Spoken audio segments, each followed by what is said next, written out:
ನಮಸ್ಕಾರ ವೀಕ್ಷಕರೇ, ಗ್ರಾಮೀಣ ಬೆಳಕು ಚಾನೆಲ್ಗೆ ತಮಗೆಲ್ಲರಿಗೂ ಆತ್ಮೀಯವಾದ ಸ್ವಾಗತ. ಇಂದಿನ ಈ ವಿಶೇಷ ವಿಡಿಯೋದಲ್ಲಿ ನಾವು ರಾಜ್ಯದ ಪಿಂಚಣಿ ಫಲಾನುಭವಿಗಳಿಗೆ ಅತ್ಯಂತ ಅವಶ್ಯಕವಾದ ಮತ್ತು ಅತಿ ಮುಖ್ಯವಾದ ಮಾಹಿತಿಯನ್ನು ಹಂಚಿಕೊಳ್ಳುತ್ತಿದ್ದೇವೆ. ರಾಜ್ಯದಾದ್ಯಂತ ಪಿಂಚಣಿ ಪಡೆಯುತ್ತಿರುವ ಪ್ರತಿಯೊಬ್ಬರಿಗೂ, ವಿಶೇಷವಾಗಿ ವಿಧವಾ ವೇತನ, ಸಂಧ್ಯಾ ಸುರಕ್ಷಾ ಯೋಜನೆ ಮತ್ತು ಅಂಗವಿಕಲ ವೇತನವನ್ನು ಪಡೆಯುತ್ತಿರುವ ಲಕ್ಷಾಂತರ ಫಲಾನುಭವಿಗಳಿಗೂ ಈ ವಿಷಯವೂ ಬಹಳ ಮುಖ್ಯವಾಗಿದೆ. ಹೌದು ವೀಕ್ಷಕರೇ, ಕಳೆದ ಕೆಲವು ದಿನಗಳಿಂದ ಮತ್ತು ತಿಂಗಳುಗಳಿಂದ ಅನೇಕ ಫಲಾನುಭವಿಗಳು ನಮಗೆ ನಿರಂತರವಾಗಿ ಕೇಳುತ್ತಿರುವ ಒಂದೇ ಪ್ರಶ್ನೆ ಎಂದರೆ, ನಮ್ಮ ಪಿಂಚಣಿ ಹಣ ಯಾಕೆ ಬಂದಿಲ್ಲ ಎನ್ನುವುದು. ಜೂನ್ ತಿಂಗಳು ಮುಗಿದು ಜುಲೈ ತಿಂಗಳು ಈಗಾಗಲೇ ಪ್ರಾರಂಭವಾಗಿದೆ. ಹೀಗಿರುವಾಗ ಜೂನ್ ತಿಂಗಳ ಹಣವು ಹಲವರ ಖಾತೆಗೆ ಜಮೆಯಾಗಿಲ್ಲ ಎಂದು ಬಹಳಷ್ಟು ಜನ ಕಮೆಂಟ್ ಮೂಲಕ ಮತ್ತು ಮೆಸೇಜ್ ಮೂಲಕ ತಮ್ಮ ಆತಂಕವನ್ನು ವ್ಯಕ್ತಪಡಿಸುತ್ತಿದ್ದೀರಿ. ಈ ವಿಳಂಬಕ್ಕೆ ನಿಖರವಾದ ಕಾರಣವೇನು ಮತ್ತು ಹಣ ಯಾವಾಗ ನಿಮ್ಮ ಖಾತೆಗೆ ಬರುತ್ತದೆ ಎಂಬುದನ್ನು ನಾವಿಂದು ಸವಿಸ್ತಾರವಾಗಿ ಮತ್ತು ವಿವರವಾಗಿ ಚರ್ಚಿಸೋಣ. ಸಾಮಾನ್ಯವಾಗಿ ಪಿಂಚಣಿ ಹಣವು ಪ್ರತಿ ತಿಂಗಳ 1 ರಿಂದ 15ನೇ ತಾರೀಖಿನ ಒಳಗಾಗಿ ಫಲಾನುಭವಿಗಳ ಬ್ಯಾಂಕ್ ಖಾತೆಗೆ ನೇರವಾಗಿ ಜಮೆಯಾಗಬೇಕು ಎಂಬುದು ರಾಜ್ಯ ಸರ್ಕಾರದ ಸ್ಪಷ್ಟ ನಿಯಮವಾಗಿದೆ. ಆದರೆ ಕಳೆದ 2 ಅಥವಾ 3 ತಿಂಗಳುಗಳಿಂದ ಸಾಕಷ್ಟು ಫಲಾನುಭವಿಗಳಿಗೆ ಈ ಹಣ ತಲುಪುತ್ತಿಲ್ಲ. ಅನೇಕ ಫಲಾನುಭವಿಗಳು ಅತೀವ ಗೊಂದಲದಲ್ಲಿದ್ದಾರೆ. 3 ತಿಂಗಳ ಹಣ ಒಂದೇ ಬಾರಿಗೆ ಬಾಕಿ ಜಮೆಯಾಗುತ್ತದೆಯೇ ಎಂಬ ಪ್ರಶ್ನೆಗಳು ಕೂಡ ಕೇಳಿಬರುತ್ತಿವೆ. ಈ ಕುರಿತು ರಾಜ್ಯ ಸರ್ಕಾರದಿಂದ ಬಂದಿರುವ ಇತ್ತೀಚಿನ ಅಪ್ಡೇಟ್ ಮಾಹಿತಿಯನ್ನು ನಾವು ನಿಮಗೆ ತಿಳಿಸುತ್ತಿದ್ದೇವೆ. ಈಗಾಗಲೇ ರಾಜ್ಯದ ಕೆಲವು ಜಿಲ್ಲೆಗಳಲ್ಲಿ ಹಣ ಬಿಡುಗಡೆ ಪ್ರಕ್ರಿಯೆ ಪ್ರಾರಂಭವಾಗಿದೆ ಎಂದು ವರದಿಗಳು ಬಂದಿವೆ. ಕೆಲವರು ನಮಗೆ ಮೆಸೇಜ್ ಮಾಡಿ ನಮಗೆ ಹಣ ಜಮೆಯಾಗಿದೆ ಎಂದು ಸಂತೋಷವನ್ನು ಹಂಚಿಕೊಂಡಿದ್ದಾರೆ. ಆದರೆ ಇನ್ನೂ ಅನೇಕರು ತಮ್ಮ ಖಾತೆಗಳನ್ನು ಪರಿಶೀಲಿಸಿದರೂ ಹಣ ಬಂದಿಲ್ಲ ಎಂದು ಕಾಯುತ್ತಿದ್ದಾರೆ. ನಿಮ್ಮ ಹಣ ಯಾಕೆ ಬಂತು ಅಥವಾ ಯಾಕೆ ಬಂದಿಲ್ಲ ಎಂಬುದಕ್ಕೆ ಕೆಲವು ತಾಂತ್ರಿಕ ಕಾರಣಗಳಿರಬಹುದು. ಮೊದಲನೆಯದಾಗಿ KYC ಪ್ರಕ್ರಿಯೆ ಅಥವಾ ನಿಮ್ಮ ಬ್ಯಾಂಕ್ ಖಾತೆ ಆಧಾರ್ ಕಾರ್ಡ್ ಜೊತೆ ಸರಿಯಾಗಿ ಲಿಂಕ್ ಆಗದಿರುವುದು ಇರಬಹುದು. ಒಂದು ವೇಳೆ ನಿಮ್ಮ ಬ್ಯಾಂಕ್ ಖಾತೆ ಆಧಾರ್ ಕಾರ್ಡ್ ಜೊತೆ ಲಿಂಕ್ ಆಗಿಲ್ಲ ಅಂದರೆ ಹಣ ಬಿಡುಗಡೆಯಾಗಿದ್ದರೂ ನಿಮ್ಮ ಖಾತೆಗೆ ಜಮೆಯಾಗುವುದಿಲ್ಲ. ಆದ್ದರಿಂದ ದಯವಿಟ್ಟು ಹತ್ತಿರದ ಬ್ಯಾಂಕ್ ಅಥವಾ ಅಂಚೆ ಕಚೇರಿಗೆ ಹೋಗಿ ನಿಮ್ಮ KYC ಮಾಡಿಸಿರುವುದು ಉತ್ತಮ. ಇನ್ನು ಸರ್ಕಾರಿ ಮಟ್ಟದಲ್ಲಿ ಆಗಿರುವ ಬದಲಾವಣೆಗಳ ವಿಷಯಕ್ಕೆ ಬಂದರೆ, ಪಿಂಚಣಿ ಪಡೆಯಲು ಅರ್ಹರಾಗಿರುವ ವಯಸ್ಸಿನ ಮಿತಿಯ ಬಗ್ಗೆ ಕೆಲವು ಚರ್ಚೆಗಳು ನಡೆಯುತ್ತಿವೆ. ವಯಸ್ಸಿನ ಮಿತಿಯನ್ನು 60 ವರ್ಷದಿಂದ 65 ವರ್ಷಕ್ಕೆ ಏರಿಕೆ ಮಾಡುವ ಪ್ರಸ್ತಾಪದ ಬಗ್ಗೆ ಸುದ್ದಿ ಬಂದಿದೆ. ಇದರಿಂದಾಗಿ ಈಗಿರುವ ಪಿಂಚಣಿದಾರರ ಪಟ್ಟಿಯನ್ನು ಪರಿಷ್ಕರಿಸುವ ಮತ್ತು ಮರುಪರಿಶೀಲಿಸುವ ಕೆಲಸ ನಡೆಯುತ್ತಿರಬಹುದು. ಇದು ಕೂಡ ಹಣ ವಿಳಂಬವಾಗಲು ಪ್ರಮುಖ ಕಾರಣಗಳಲ್ಲಿ ಒಂದಾಗಿರಬಹುದು. ಆದರೆ ಅರ್ಹರಾಗಿರುವ ಯಾರೊಬ್ಬರಿಗೂ ಹಣ ತಪ್ಪುವುದಿಲ್ಲ ಎಂದು ಸರ್ಕಾರ ಈಗಾಗಲೇ ಭರವಸೆ ನೀಡಿದೆ. ಈ ವಿಚಾರವಾಗಿ ಯಾವುದೇ ಭಯಪಡುವ ಅಗತ್ಯವಿಲ್ಲ. ಈಗ ನಾವು ಪ್ರಮುಖವಾಗಿ ಗಮನಿಸಬೇಕಾದದ್ದು ಹಣ ಬಿಡುಗಡೆಯಾಗಿರುವ ಜಿಲ್ಲೆಗಳ ಪಟ್ಟಿ. ನಾವು ಈಗಾಗಲೇ ಗಮನಿಸಿದಂತೆ ರಾಜ್ಯದ ಸುಮಾರು 21 ಜಿಲ್ಲೆಗಳಿಗೆ ಈಗಾಗಲೇ ಹಣ ಬಿಡುಗಡೆ ಪ್ರಕ್ರಿಯೆ ಹಂತ ಹಂತವಾಗಿ ನಡೆಯುತ್ತಿದೆ.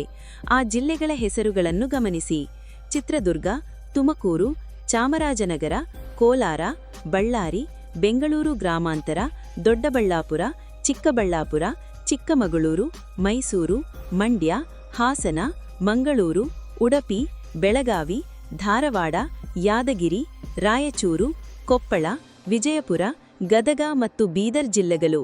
ನಿಮ್ಮ ಜಿಲ್ಲೆ ಇದರಲ್ಲಿ ಸೇರಿದ್ದರೆ ಬಹುಶಃ ನಿಮ್ಮ ಖಾತೆಗೆ ಹಣ ಜಮೆಯಾಗುವ ಹಂತದಲ್ಲಿದೆ. ನಿಮ್ಮ ಬ್ಯಾಂಕ್ ಸ್ಟೇಟ್ಮೆಂಟ್ ಅನ್ನು ಒಮ್ಮೆ ಚೆಕ್ ಮಾಡಿಕೊಳ್ಳಿ. ಈ ಜಿಲ್ಲೆಗಳ ಜನರು ಕೇವಲ ಹಣದ ನಿರೀಕ್ಷೆಯಲ್ಲಿಲ್ಲದೆ ಒಮ್ಮೆ ಬ್ಯಾಂಕ್ ಖಾತೆಯನ್ನು ಬ್ಯಾಂಕ್ ಅಧಿಕಾರಿಗಳ ಬಳಿ ಹೋಗಿ ಪರೀಕ್ಷಣೆ ಮಾಡಿಸಿಕೊಳ್ಳುವುದು ಒಳ್ಳೆಯದು.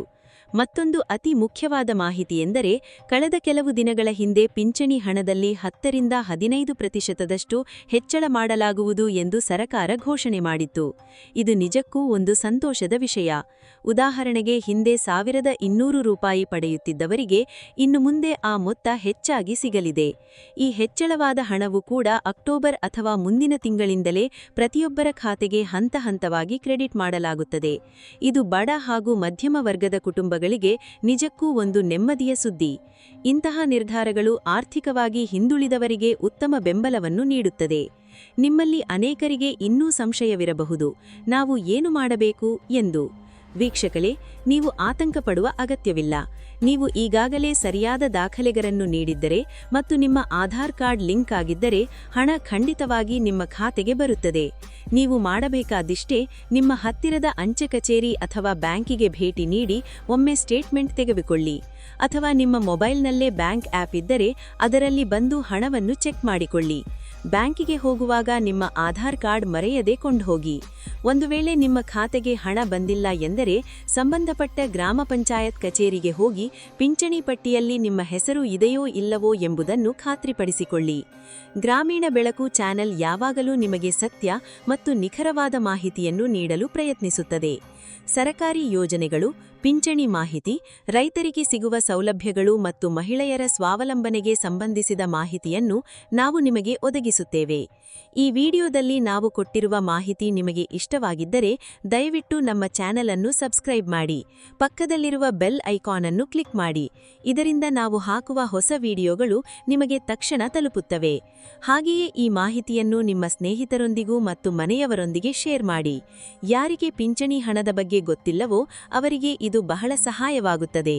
ವಿಡಿಯೋದ ಬಗ್ಗೆ ನಿಮ್ಮ ಅನಿಸಿಕೆಗಳನ್ನು ಕಮೆಂಟ್ ಬಾಕ್ಸ್ನಲ್ಲಿ ತಿಳಿಸಿ. ಮುಂದಿನ ದಿನಗಳಲ್ಲಿ ನಾವು ಇನ್ನಷ್ಟು ಸರಕಾರಿ ಯೋಜನೆಗಳ ಬಗ್ಗೆ ಮಾಹಿತಿಯನ್ನು ತರುತ್ತಿದ್ದೇವೆ. ಗೃಹಲಕ್ಷ್ಮಿ ಯೋಜನೆ, ಅನ್ನಭಾಗ್ಯ ಯೋಜನೆ ಮತ್ತು ಕೃಷಿ ಇಲಾಖೆಯ ಸೌಲಭ್ಯಗಳ ಬಗ್ಗೆ ನಾವು ನಿರಂತರವಾಗಿ ಮಾಹಿತಿ ನೀಡುತ್ತೇವೆ. ಸರಕಾರಿ ಯೋಜನೆಗಳ ಲಾಭ ಪಡೆಯಲು ಬೇಕಾದ ದಾಖಲೆಗಳ ಬಗ್ಗೆಯೂ ನಾವು ವಿಡಿಯೋಗಳನ್ನು ಮಾಡುತ್ತಿದ್ದೇವೆ. ಕೊನೆಯದಾಗಿ, ಪಿಂಚಣಿದಾರರಿಗೆ ನಾನು ಹೇಳುವುದಿಷ್ಟೇ: ದಯವಿಟ್ಟು ಯಾವುದೇ ಸುಳ್ಳು ಮಾಹಿತಿಯನ್ನು ನಂಬಬೇಡಿ. ಯಾವುದಾದರೂ ಏಜೆಂಟರು ಹಣ ಕೇಳಿದರೆ ನೀಡಬೇಡಿ. ಪಿಂಚಣಿ ಹಣ ಬರುವುದು ಸರಕಾರದ ಕೆಲಸ, ಅದಕ್ಕೆ ಯಾರಿಗೂ ಹಣ ನೀಡಬೇಕಿಲ್ಲ. ಸರಕಾರದ ಅಧಿಕೃತ ವೆಬ್ಸೈಟ್ಗಳನ್ನು ಮಾತ್ರ ನಂಬಿ. ನಿಮ್ಮ ದಾಖಲೆಗಳನ್ನು ಯಾವಾಗಲೂ ಸುರಕ್ಷಿತವಾಗಿಟ್ಟುಕೊಳ್ಳಿ. ಇಂದಿನ ಮಾಹಿತಿಯು ನಿಮಗೆ ಅರ್ಥವಾಗಿದೆ ಎಂದು ಭಾವಿಸುತ್ತೇವೆ. ಮತ್ತೊಮ್ಮೆ ಹೇಳುತ್ತಿದ್ದೇನೆ, ಜೂನ್ ಮತ್ತು ಜುಲೈ ತಿಂಗಳ ಪಿಂಚಣಿ ಹಣ ಹೆಚ್ಚಳವಾದ ಮೊತ್ತದೊಂದಿಗೆ ಶೀಘ್ರದಲ್ಲಿಯೇ ಪ್ರತಿಯೊಬ್ಬರ ಖಾತೆಗೆ ತಲುಪಲಿದೆ. ತಾಳ್ಮೆಯಿಂದ ಕಾಯಿರಿ. ನಿಮ್ಮ ಜಿಲ್ಲೆ ಮತ್ತು ನಿಮ್ಮ ಸಮಸ್ಯೆಗಳನ್ನು ನಮಗೆ ಕಮೆಂಟ್ ಮಾಡಿ. ನಾವು ಸಾಧ್ಯವಾದಷ್ಟು ನಿಮಗೆ ಸಹಾಯ ಮಾಡುತ್ತೇವೆ. ನಾವು ಹೇಳಿದ ಎಲ್ಲಾ ಜಿಲ್ಲೆಗಳ ಫಲಾನುಭವಿಗಳು ಸಹ ಸ್ವಲ್ಪ ನಿಧಾನವಾಗಿ ಬ್ಯಾಂಕ್ ಅಕೌಂಟ್ ಚೆಕ್ ಮಾಡಿಕೊಳ್ಳಿ.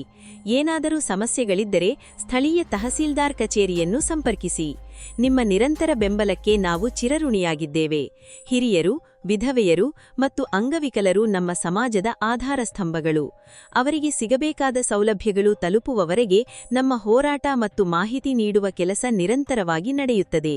ನಮ್ಮ ಗ್ರಾಮೀಣ ಬೆಳಕು ಚಾನೆಲ್ನ ಬೆಂಬಲಿಸುತ್ತಿರುವ ಎಲ್ಲಾ ವೀಕ್ಷಕರಿಗೂ ಧನ್ಯವಾದಗಳು. ನಿಮ್ಮ ಪ್ರೀತಿಯೇ ನಮಗೆ ಸ್ಫೂರ್ತಿ.